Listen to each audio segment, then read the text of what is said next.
So ഇന്ന് എൻ്റെ കയ്യിലുള്ളത് നമ്മുടെ യമഹയുടെ ഏറ്റവും പുതിയ യമഹയുടെ R15M എന്ന് പറഞ്ഞിട്ടുള്ള മോഡലുള്ള ഒരു മോട്ടോർ സൈക്കിളാണ്.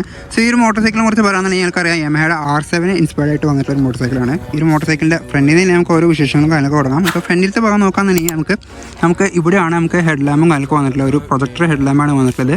ഈ ഒരു ഹെഡ് ലാമ്പിന് ഉള്ളിൽ തന്നെയാണ് നമുക്ക് ഡിമ്മും ബ്രൈറ്റും കാര്യങ്ങളൊക്കെ വന്നിട്ടുള്ളത്. ഈ ഒരു സൈഡിൽ കാണുന്നതാണ് നമുക്ക് DRLസും കാര്യങ്ങളൊക്കെ ആയിട്ട് വന്നിട്ടുള്ളത്. അബ്സല്യൂട്ട്ലി ലുക്കിന് കാര്യം പറയുകയാണെന്നുണ്ടെങ്കിൽ നമുക്ക് R7 പക്ക ഇൻസ്പയർഡ് ആണ്. കാരണം വെച്ചാൽ നമുക്ക് പല എലമെൻറ്റ്സ് നമുക്ക് R7ൻ്റെ പല എലമെൻറ്റ്സ് നമുക്ക് ഈ ഒരു മോട്ടോർ സൈക്കിൾ കാണാൻ പറ്റും. കാരണം വെച്ചാൽ ആ ഒരു യമഹയുടെ ഒരു DNA അവർ ഫോളോ ചെയ്തിട്ടാണ് ഈ ഒരു മോട്ടോർ സൈക്കിൾ ക്രിയേറ്റ് ചെയ്തിട്ടുള്ളത്. ഇനി നമ്മൾ ഈ ഒരു മോട്ടോർ സൈക്കിളിൻ്റെ സസ്പെൻഷൻ നോക്കാൻ തന്നെ നമുക്ക് ഫ്രണ്ടിൽ നമുക്ക് UST ഫോക്സ് ആണ് വന്നിട്ടുള്ളത്. ഈ ഒരു UST ഫോക്സ് എന്ന് പറയുന്നത് KYB എന്ന് പറഞ്ഞിട്ടുള്ള ഒരു പ്രീമിയം ബ്രാൻഡിൻ്റെ ഒരു UST ഫോക്സ് ആണ് വന്നിട്ടുള്ളത്. പിന്നെ നമുക്ക് ഫ്രണ്ടും ബാക്കും നമുക്ക് ഡ്യുവൽ ചാനൽ ABS ആണ് വന്നിട്ടുള്ളത്. നമുക്ക് ഫ്രണ്ടിൽ നമുക്ക് ABSൻ്റെ സെൻസറും കാര്യങ്ങളൊക്കെ അവിടെ കാണാനും കാര്യങ്ങളൊക്കെ പറ്റും. നമുക്ക് ബാക്കിൽ അതുപോലെ തന്നെ കൊടുത്തിട്ടുണ്ട്. ബൈബറാണ് ഈ ഒരു രണ്ട് ബ്രേക്കും ഫ്രണ്ടും ബാക്കും മാനേജ് ചെയ്തിട്ടുള്ളത്. പിന്നെ നമുക്ക് ഈ സൈഡിൽ നമുക്ക് ഫെയറിങ്ങിൻ്റെ സൈഡിൽ നോക്കാൻ തന്നെ നമുക്ക് ഫ്ലഷ് മൗണ്ട് ഇൻഡിക്കേറ്റേഴ്സ് ഒക്കെ വന്നിട്ടുണ്ട്. അതൊന്നുമല്ല നമ്മുടെ സ്റ്റോക്ക് ഇൻഡിക്കേറ്റേഴ്സും കാര്യങ്ങളൊക്കെ വരുന്നത്. സ്റ്റോക്ക് ഇൻഡിക്കേറ്റേഴ്സ് ഇങ്ങനെയല്ല. സോ സ്റ്റോക്ക് വണ്ടിയുടെ ഫോട്ടോ ഞാൻ ഈ ഒരു വീഡിയോയിൽ ഞാൻ കൊടുക്കാം. സോ നിങ്ങൾ അതൊന്ന് കണ്ടാൽ എനിക്ക് ഏകദേശം സ്റ്റോക്ക് വണ്ടി എങ്ങനെ ഇരിക്കണം എന്നുള്ളൊരു ഐഡിയയും കാര്യങ്ങളൊക്കെ കിട്ടും. പിന്നെ ഈ ഒരു മോട്ടോർ സൈക്കിളിൽ കുറച്ചും കൂടി ഇൻട്രസ്റ്റിംഗ് ആയിട്ട് തോന്നിയ കാര്യങ്ങളെന്ന് വെച്ചിട്ടുണ്ടെങ്കിൽ ഈ ഒരു വണ്ടിയുടെ സൈഡിലത്തെ ഫെയറിംഗ് എന്നൊക്കെ പറയുമ്പോൾ നമുക്ക് കുറച്ചും കൂടി നമുക്ക് കൂടുതൽ എലമെൻറ്റ്സ് ഇതിൽ കൊണ്ടുവരാൻ പറ്റും. ഇപ്പോൾ മോഡിഫൈ ഒക്കെ ചെയ്യുന്ന ആൾക്കാർക്കാണെങ്കിലും കൂടുതൽ സ്റ്റിക്കർ വർക്ക്സും കാര്യങ്ങളൊക്കെ കൊണ്ടുവരാൻ പറ്റും. അതുപോലെ തന്നെ ഈ ഒരു ഫെയറിംഗ് ഇങ്ങനെ വന്നതുകൊണ്ട് തന്നെ നമ്മുടെ മോട്ടോർ സൈക്കിളിന് നമുക്ക് കുറച്ച് ദൂരത്ത് നിന്ന് നോക്കുമ്പോൾ കുറച്ച് ഹ്യൂജ് സൈസ് നമുക്ക് ഫീൽ ചെയ്യിപ്പിക്കുന്നുണ്ട്. അതൊരു നല്ല കാര്യം തന്നെയാണ്. കാരണം വെച്ചാൽ എൻ്റെ R15 VTയുടെ ഞാൻ ചെറിയൊരു മോഡും കാര്യങ്ങളൊക്കെ ചെയ്തിട്ടാണ് എനിക്ക് ആ ഒരു ഫീലും കാര്യങ്ങളൊക്കെ കിട്ടി തുടങ്ങിയത്. സോ ഇതിൽ നമുക്ക് കമ്പനി തന്നെ അവൻ ഇറക്കുന്നുണ്ട്. പിന്നെ ഈ ഒരു വണ്ടിയിൽ ഞാൻ കണ്ടുവന്ന വേറൊരു കാര്യം എന്ന് പറയുന്നത് ഈ ഒരു വണ്ടിയിൽ നമുക്ക് യമഹയുടെ 3D ലോഗോസും കാര്യങ്ങളൊക്കെയാണ് വന്നിട്ടുള്ളത്. പിന്നെ നമുക്ക് ഇവിടെ ഒരു പ്രീമിയം ഫീൽ കിട്ടാൻ വേണ്ടി ഒരു R15M എന്ന് പറഞ്ഞിട്ടുള്ള ഒരു ബാഡ്ജിങ്ങും കാര്യങ്ങളൊക്കെ കൊടുത്തിട്ടുണ്ട്. ഫ്യൂൽ ടാങ്കിൻ്റെ ക്യാപ്പും കാര്യങ്ങളൊക്കെ യൂഷ്വലി നമ്മൾ കണ്ടുവന്നിട്ടുള്ള സെയിം കാര്യങ്ങൾ തന്നെയാണ്. പിന്നെ E20 ഫ്യൂൽ അടിക്കാനൊക്കെ വേണ്ട സ്പെസിഫിക്കേഷനും കാര്യങ്ങളൊക്കെ കൊടുത്തിട്ടുണ്ട്. It's your choice. പിന്നെ നമ്മൾ നോക്കാൻ തന്നെ ബാക്കിലത്തെ ഫുഡ് ട്രസ്റ്റ് ഫ്രണ്ടിലത്തെ ഫുഡ് ട്രസ്റ്റ് എന്ന് പറയുമ്പോൾ നമ്മുടെ യമഹയുടെ R15 V3 വന്നിട്ടുള്ള സെയിം സെറ്റപ്പിനാണ് വന്നിട്ടുള്ളത്. ബാക്കിലത്തെ ഫുഡ് ട്രസ്റ്റിൻ്റെ ഭാഗത്തേക്കൊക്കെ വരുമ്പോൾ മുമ്പ് നമ്മുടെ യമഹയുടെ R15 V3 എന്നൊക്കെ നമുക്ക് ഈ ഒരു ഫുഡ് ട്രസ്റ്റ് എടുത്ത് മാറ്റണമെന്നുണ്ടെങ്കിൽ ഇങ്ങനത്തെ ഒരു പാനലുണ്ട്. അത് തുറന്നിട്ടൊക്കെ വേണം നമുക്ക് ആ ഫുഡ് ട്രസ്റ്റ് എടുത്ത് മാറ്റണമെന്നുണ്ടെങ്കിൽ. ഇതിപ്പോൾ നമുക്ക് ഒരു സ്പാനറൊക്കെ വെച്ചിട്ട് സിമ്പിളായിട്ട് ഊരിയിട്ട് വേഗം ഊരിയെടുക്കാൻ പറ്റുന്ന രീതിയിലാണ് ഇപ്പോഴത്തെ സെറ്റപ്പ് വന്നിട്ടുള്ളത്. സോ സിംഗിൾ ആയിട്ടുള്ള ആൾക്കാർക്കൊക്കെ അത് നല്ല ഉപകാരമായിട്ടുള്ള കാര്യങ്ങളാണ്. ഇപ്പോൾ നിങ്ങളുടെ വണ്ടി മാഞ്ഞെങ്കിൽ പെമ്പിള്ളേരൊന്ന് കയറ്റി കൊണ്ടുപോകാൻ നിങ്ങൾക്ക് താല്പര്യമില്ല എന്നുണ്ടെങ്കിൽ you can choose this option. പിന്നെ ബാക്കിലത്തെ ഞാൻ ബ്രേക്കിൻ്റെ കാര്യം പറഞ്ഞു. ബാക്കിൽ നമുക്ക് വന്നിട്ടുള്ള ബ്രേക്കിൻ്റെ ഡിസ്ക് എന്ന് പറയുന്നത് ഇതാണ്. ബാക്കിലെ ബൈക്കിൻ്റെ ഡിസ്ക് നമുക്ക് വന്നിട്ടുള്ളത്. പിന്നെ നമുക്ക് സ്വിങ്ങാം എന്ന് പറയുമ്പോൾ നമുക്ക് അലുമിനിയം സ്വിങ്ങാമാണ് വന്നിട്ടുള്ളത്. ഇതാണ് എക്സോസിൻ്റെ ഭാഗങ്ങളൊക്കെ വരുന്നത്. എക്സോസിൻ്റെ സൗണ്ട് എന്ന് പറയുമ്പോൾ നമ്മുടെ R15 V3 ഒക്കെ സെയിം എക്സോസ് സൗണ്ട് തന്നെയാണ്. ലുക്സിൻ്റെ കാര്യത്തിൽ മാത്രമാണ് നമുക്ക് ചേഞ്ചസും കാര്യങ്ങളൊക്കെ വന്നിട്ടുള്ളത്. ബാക്കിലത്തെ ടയറിൻ്റെ കാര്യം നോക്കുകയാണെങ്കിൽ നമുക്ക് ബാക്കിലത്തെ ടയറിൻ്റെ സൈസ് വന്നിട്ടുള്ളത് നമുക്ക് 140/70 ആണ് ബാക്കിലത്തെ ടയറിൻ്റെ സൈസും കാര്യങ്ങളൊക്കെ വന്നിട്ടുള്ളത്. ഫ്രണ്ടിലത്തെ ടയർ നോക്കാൻ തന്നെ നമുക്കൊരു 100/80 ഒക്കെ നമുക്ക് വണ്ടിയുടെ ഫ്രണ്ട് ടയറിൻ്റെ സൈസും കാര്യങ്ങളൊക്കെ വന്നിട്ടുള്ളത്. പിന്നെ ബാക്കിലത്തെ ടൈലിൻ്റെ ഭാഗം നമുക്ക് എങ്ങനെയൊന്നല്ല വരുന്നത്. ഞാൻ ആ സ്റ്റോക്ക് ഫോട്ടോയിൽ കൊടുത്തിട്ടുള്ള പോലെ ആയിരിക്കും ബാക്കിലത്തെ ടൈലും കാര്യങ്ങളൊക്കെ വന്നിട്ടുള്ളത്.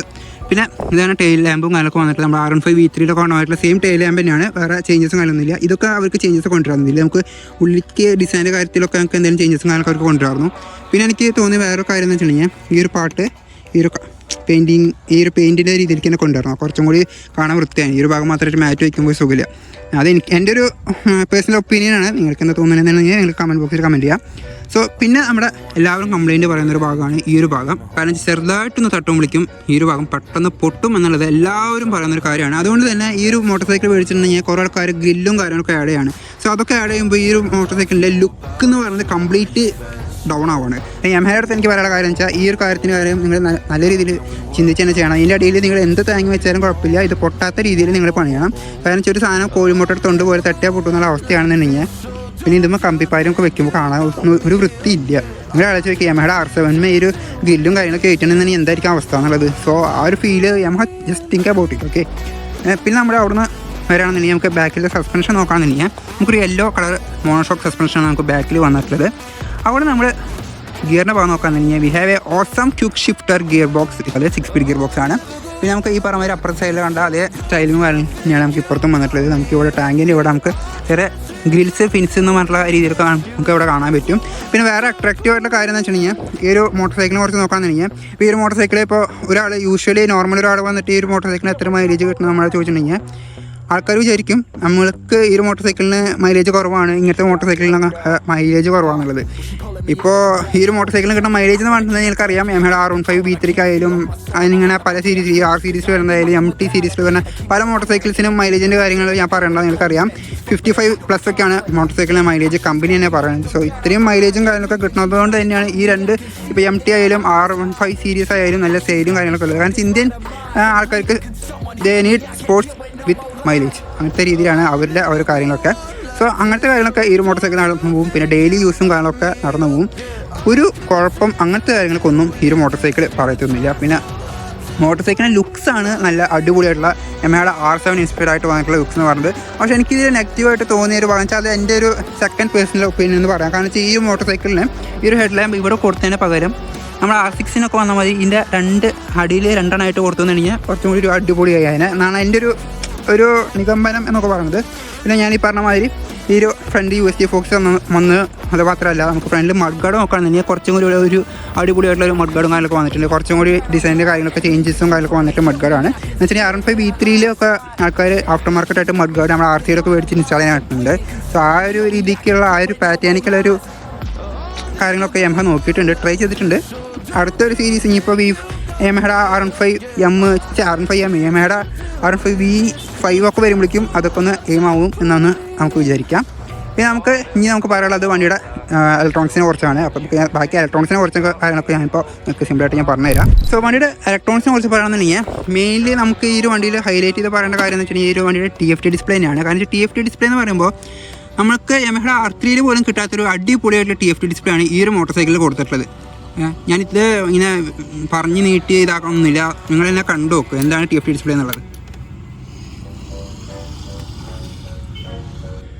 സോ ഇതാണ് ഈ ഒരു മോട്ടോർ സൈക്കിളിൻ്റെ TFT ഡിസ്പ്ലേ എന്നൊക്കെ പറയുന്നത്. സോ ഈ ഒരു TFT ഡിസ്പ്ലേനെ കുറിച്ച് പറയുകയാണെന്നുണ്ടെങ്കിൽ നമുക്ക് അത്യാവശ്യം എല്ലാ ഫീച്ചേഴ്സും എല്ലാ ഓപ്ഷൻസും നമുക്ക് ഈ TFT ഡിസ്പ്ലേ വന്നിട്ടുണ്ട്. ഫ്യൂവലിൻ്റെ കാര്യങ്ങൾ അറിയാൻ പറ്റും, ട്രിപ്പിൻ്റെ കാര്യങ്ങൾ അറിയാൻ പറ്റും, ഓളോൻ്റെ കാര്യങ്ങൾ അറിയാൻ പറ്റും, gear position, RPM, speed, fuel, പിന്നെ plus you have quick shift traction control etcetera. പിന്നെ ഈ സൈഡിലത്തെ ഇപ്പോൾ വാണിംഗ് ലാംപ്സ് ആയാലും കാണാൻ നമുക്ക് നല്ല സ്റ്റൈലിഷ് ആയിട്ട് തോന്നും. കാരണം വെച്ചാൽ ഈ ഒരു വണ്ടിയിൽ ഈ ഒരു കാര്യങ്ങളൊക്കെ കാണാൻ ഭയങ്കര രസമാണ്. കാരണം നമ്മളെ ഒരിക്കലും പ്രതീക്ഷിക്കാത്തൊരു കാര്യമാണ് യമഹ ഇതിൽ കൊണ്ടുവന്നിട്ടുള്ളത്. ഒരു 200cc TFT display, traction control, quick shifter ഞാൻ പ്രതീക്ഷിച്ചിട്ടില്ല കേട്ടോ. നിങ്ങളെ കാര്യങ്ങൾ പ്രതീക്ഷിച്ചോ എന്നുള്ളത് എനിക്കറിയില്ല. കാരണം ഞാൻ ഇത്രയൊന്നും മാറ്റം നമ്മുടെ മോട്ടോർ സൈക്കിൾസിലൊക്കെ വരുമെന്നൊന്നും ഞാൻ പ്രതീക്ഷിച്ചില്ല. യമഹ ആ ഒരു കാര്യങ്ങളൊക്കെ നല്ല അടിപൊളിയായിട്ട് ചെയ്തിട്ടുണ്ട്. ഞാനൊരു യമഹ യൂസർ ആയതുകൊണ്ട് യമഹേനെ ഇങ്ങനെ പൊക്കിപ്പറയൊന്നുമില്ല. യമഹയുടെ കുറേ തെണ്ടിത്തരങ്ങളും അല്ലെങ്കിൽ കുറേ കാര്യങ്ങളൊക്കെ ഉണ്ട്. യമഹയുടെ R3 MT-03 കുറിച്ചൊക്കെ അന്വേഷിച്ച് അറിയാൻ പറ്റും. അത് ഞാൻ പിന്നെ നമുക്ക് സംസാരിക്കാം. അത് ഓക്കെ. ഇനി നമ്മൾ സ്വിച്ച് ഗിയേഴ്സ് നോക്കുകയാണെങ്കിൽ നമുക്ക് ലെഫ്റ്റ് സൈഡ് സ്വിച്ച് ഗിയേഴ്സ് നോക്കുകയാണെങ്കിൽ നമുക്കൊരു സെലക്ട് ബട്ടൺ വന്നിട്ടുണ്ട്. ഈ ഒരു സെലക്ട് ബട്ടൺ വെച്ചിട്ടാണ് നമ്മൾ അതിനുള്ള ഓൾമോസ്റ്റ് എല്ലാ കാര്യങ്ങളും ആക്സസ് ചെയ്യണത്. പിന്നെ ഇത് നമുക്ക് നാവിഗേഷൻ ബട്ടൺസ് ആണ് വന്നിട്ടുള്ളത്. അപ്പ് ഡൗൺ നമുക്ക് നാവിഗേഷൻ ബട്ടൺസ് ആണ് വന്നിട്ടുള്ളത്. നമുക്ക് ഇൻഡിക്കേറ്ററിൻ്റെ ബട്ടൺ വന്നിട്ടുണ്ട്, ഒരു ഹോണിൻ്റെ ബട്ടൺ വന്നിട്ടുണ്ട്. പിന്നെ നമുക്ക് ഡിമ്മും ബ്രൈറ്റും പാസൊക്കെ വന്നിട്ടുള്ള ഒറ്റൊരു ബട്ടണിലാണ്. അത് നമുക്ക് ഇവിടെയാണ്. ഈ ഒരു ബട്ടൺ നമ്മൾ ഫ്രണ്ടിലേക്ക് ആക്കിയിട്ടുണ്ടെങ്കിൽ ബ്രൈറ്റും താഴ്ത്തിയാക്കിയ ഡിമ്മും പിന്നെ അമർത്തിയ പാസും അങ്ങനെയാണ് വന്നിട്ടുള്ളത്. നമ്മൾ റൈറ്റ് സൈഡ് സ്വിച്ച് ഗിയേഴ്സ് നോക്കുകയാണെന്നുണ്ടെങ്കിൽ നമുക്കൊരു ഇൻറ്റഗ്രേറ്റഡ് ആയിട്ടുള്ള ഒരു എഞ്ചിൻ കിൽ സ്വിച്ചാണ് വന്നിട്ടുള്ളത്. സ്റ്റോപ്പ് എന്ന് പറഞ്ഞിട്ട് കാണാം. ഇപ്പോൾ കിൽ സ്വിച്ച് ഓഫാണ്. പിന്നെ ജസ്റ്റ് താഴ്ത്തിക്കുന്ന അമർത്താം. അപ്പോൾ റണ്ണെന്ന് പറഞ്ഞിട്ട് ഓപ്ഷനിലേക്ക് വരും. പിന്നെ അമർത്തുമ്പോഴാണ് വണ്ടി സ്റ്റാർട്ട് ആവുന്നത്. സോ ആ ഒരു ഇങ്ങനെ രീതിയിലാണ് ഇത് ചെയ്ത് വെച്ചിട്ടുള്ളത്. സോ അതുകൊണ്ട് തന്നെ നമുക്ക് വേറെ അഡീഷണൽ സ്വിച്ചസിൻ്റെ ഒന്നും ആവശ്യമില്ല. ഇതിൽ നമുക്ക് ഓൾറെഡി എല്ലാം സെറ്റായിട്ട് തന്നെ വന്നിട്ടുണ്ട്. അത് കുറച്ചൊരു നെക്സ്റ്റ് ലെവൽ ഓഫ് കാര്യങ്ങളാണ്. കാരണം വെച്ചാൽ ഇപ്പോൾ പല മോട്ടോർ സൈക്കിളും ഇങ്ങനെയാണ് കൊണ്ടുവരുന്നത്. പിന്നെ നമുക്കൊരു ഹസാർഡിൻ്റെ സ്വിച്ചും കാര്യങ്ങളൊക്കെ വന്നിട്ടുണ്ട്. അതുകൊണ്ട് തന്നെ നമുക്ക് വേറെ ഹസാർഡിൻ്റെ സ്വിച്ചോ അല്ലെങ്കിൽ വേറെ കണ്ണാപ്പി സ്വിച്ചുകളൊന്നും വെക്കേണ്ട ആവശ്യമൊന്നുമില്ല. കാരണം വെച്ചാൽ ഞാൻ കണ്ടിട്ട് പല ആൾക്കാരും മോട്ടോർ സൈക്കിളും ഇപ്പോൾ എൻ്റെ ഒരു മോട്ടോർ സൈക്കിളും തന്നെ ഉണ്ടായിരുന്നു. ഇവിടെ ഇങ്ങനെ റെഡ് സ്വിച്ചൊക്കെ വെച്ചിട്ട് അത് ഒന്നാമത് സ്വിച്ച് ഭയങ്കര സൈസാണ്, കാണുമ്പോൾ വൃത്തിയില്ല. സോ ഈ ഒരു സ്വിച്ച് ആബ്സല്യൂട്ട്ലി നല്ലതാണ്. പിന്നെ സ്വിച്ചിൻ്റെ ഫീലും കാര്യങ്ങളൊക്കെ പറയുന്നുണ്ടെങ്കിൽ നമുക്ക് നല്ല കുഴപ്പമില്ലാത്തൊരു പ്രീമിയം ഫീൽ തോന്നിക്കുന്നുണ്ട്. ഇപ്പോൾ ഈ ഒരു ബട്ടൺസൊക്കെ ആയാലും ഇപ്പോൾ നല്ലൊരു പ്രീമിയം ഫീൽ അല്ലെങ്കിൽ നല്ലൊരു ക്ലിക്കിങ് കാര്യങ്ങളൊക്കെ അറിയാൻ പറ്റും. ഞാൻ താമസിച്ചിട്ട് ഇവിടെ ലാപ്പ് ട്രാക്കിന് ഇതൊക്കെ ഓൺ ആയിട്ടുണ്ട്. പിന്നെ ഇൻഡിക്കേറ്റേഴ്സിനൊക്കെ ആണെങ്കിലും നമുക്ക് ഭയങ്കര ഒരു ലിക്വിഫൈ ചെയ്തിട്ടുള്ള രീതിയിലാണ് ഇങ്ങനത്തെ ഇൻഡിക്കേറ്റേഴ്സിൻ്റെ ബട്ടൺസും കാര്യങ്ങളൊക്കെ ചെയ്തിട്ടുള്ളത്. കുറച്ചും കൂടി ഒരു കൂൾ ഒക്കെ നമുക്കൊരു സുഖിപ്പിക്കാന്നുള്ള രീതിയിലാണ് നമുക്ക് കൂടുതലും ഈ സ്വിച്ചസും കാര്യങ്ങളൊക്കെ ചെയ്തിട്ടുള്ളത്. പിന്നെ ഇവിടെ R15M ഒരു ബാഡ്ജും കാര്യങ്ങളൊക്കെ ഇവിടെ കാണാൻ പറ്റും. ഇതൊരു ബ്ലൂ കളർ തീമിലും കാര്യങ്ങളൊക്കെ വന്നതിൽ കാണാൻ രസം കാര്യങ്ങളൊക്കെ ഉണ്ട്. സോ പിന്നെ ഈ ഒരു മോട്ടോർ സൈക്കിളിനെ കുറിച്ച് പറയുകയാണെന്നുണ്ടെങ്കിൽ ഈ മോട്ടോർ സൈക്കിളിൻ്റെ ഹാൻഡിലും കാര്യങ്ങളൊക്കെ കുറച്ചൊന്ന് R15 V3 വെച്ച് നോക്കുകയാണെന്നുണ്ടെങ്കിൽ കുറച്ചും കൂടി ഒന്ന് മുകളിലേക്ക് വന്നിട്ടുണ്ട്. സോ ബാക്കി എക്സ്ട്രാ ഫീച്ചേഴ്സ് ഒന്നും പറയാനൊന്നുമില്ല. ബാക്കിയൊക്കെ നമ്മൾ യൂഷ്വലി കണ്ട കാര്യം തന്നെയാണ്. ഇതിൽ നമുക്ക് ആകെ ആഡ് ഓൺ ആയിട്ട് വന്നിട്ടുള്ള ഒരു മെയിൻ കാര്യം എന്ന് പറയുന്നത് നമ്മുടെ ആഡ് ഓൺ അല്ല, ഇത് പുതിയതായിട്ട് വന്നിട്ടുള്ള കാര്യത്തിൽ മെയിൻ കാര്യം എന്ന് പറയുന്നത് ഈ ഒരു TFT ഡിസ്പ്ലേ തന്നെയാണ്. പിന്നെ അടിപൊളിയായിട്ടുള്ള ക്വിക്ക് ഷിഫ്റ്റും ട്രാക്ഷൻ കൺട്രോളൊക്കെ വന്നിട്ടുണ്ട്. അബ്സല്യൂട്ട്ലി നിങ്ങൾ ഒരു മോട്ടോർ സൈക്കിൾ മേടിക്കാൻ പ്ലാൻ ചെയ്യുന്ന ഒരാൾക്കാർ തന്നെയാണെന്നുണ്ടെങ്കിൽ ഇത്രയധികം ഫീച്ചേഴ്സ് ഇത്രയും ചെറിയൊരു ബഡ്ജറ്റിൽ നിങ്ങൾക്ക് വേറെ ഒരു മോട്ടോർ സൈക്കിളും കിട്ടില്ല എന്നുള്ള എനിക്ക് 100% ഉറപ്പാണ്. നിങ്ങൾക്ക് വേറെ മോട്ടോർ സൈക്കിൾ നിങ്ങൾക്ക് കാണിച്ചു തരാം. ട്രാക്ഷൻ കൺട്രോൾ യമഹ അവരുടെ എല്ലാ ബൈക്കിലും ഇപ്പോൾ ഒരു കമ്പൽസറി ആക്കിക്കൊണ്ടിരിക്കുകയാണ്. ഇനിയിപ്പോൾ ചിലപ്പോൾ യമഹ ക്വിക്ക് ഷിഫ്റ്ററും കമ്പൽസറി ആക്കും, ഒന്നും പറയാൻ പറ്റില്ല. സോ ഈ ഒരു മോട്ടോർ സൈക്കിളിനെ കുറിച്ചുള്ള എൻ്റെ ഒരു ചെറിയ റിവ്യൂ വീഡിയോ കാര്യങ്ങളൊക്കെ ഇത്ര തന്നെയുള്ളൂ. പിന്നെ ഒരു റൈഡിംഗ് റിവ്യൂ വീഡിയോ കൂടി ഉണ്ട്, അത് ഞങ്ങൾക്ക് നെക്സ്റ്റ് ആയിട്ട് കാണാനൊക്കെ പറ്റും. അപ്പോൾ നിങ്ങൾക്ക് ആ ഒരു വീഡിയോ കാര്യങ്ങളൊക്കെ കാണുന്ന ഈ ചാനൽ സബ്സ്ക്രൈബ് ചെയ്ത് വയ്ക്കുക. അപ്പോൾ നിങ്ങൾക്ക് ഈ ഒരു വീഡിയോ കാര്യങ്ങളൊക്കെ ഇഷ്ടപ്പെടുന്ന വീഡിയോ ഒന്ന് ലൈക്ക്, അതുപോലെ തന്നെ ചാനൽ സബ്സ്ക്രൈബ് ചെയ്യാം. അടുത്തൊരു വീഡിയോ കാണാൻ Amal signing off from the channel Travelscape Malayalam.